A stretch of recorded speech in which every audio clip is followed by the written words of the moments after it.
我是冲着您来的。好，什么问题？您那个？您上去听听吧。好，反正叮了咣啷的。叮铃咣啷的。好嘞。从房山过来。哦，从房山过来的。您看视频来的，介绍来的。我请他介绍完了，我就一直看您视频。哦，也是朋友介绍完了您看的哈。对。哦，什么情况下行？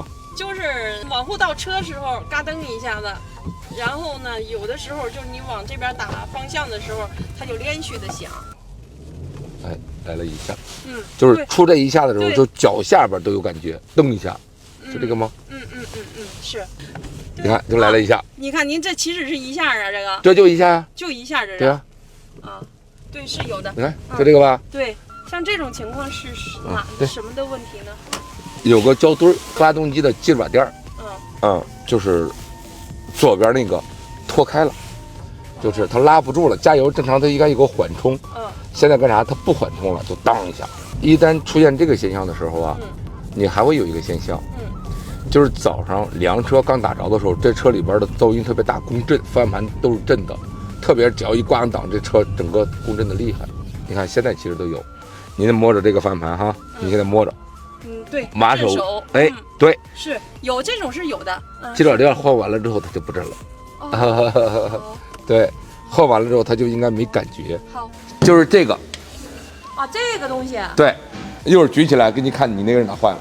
好的。你看着那个白的了没？看到了。烂了，看见了没？看见了，掉下来了。都化了。来撬一下，看着啊，看着，来，看见了，看了吧？对，你一加油，当一下，就是它起来了，看了。对，一加油，当，就是它坏了导致的。换新的装吧。你摸一下方向盘，一点感觉都没有，你就挂那个档上跟没着一样。一加油，发动机是这样的，一加油，它就噔一下，其实就是左边的基本在使劲了。哎，为什么我说要往左打死呢？你看加油，它现在是柔的，为啥？它那个胶墩它起缓冲了，就没那咯噔的那个。对，往后倒呢，实际你看我倒这车等于是它成了一个这个形了。你一加油的时候，发动机还是这样的。哎，发现这样的话，那个胶墩你看，现在就不会有那个感觉了。是。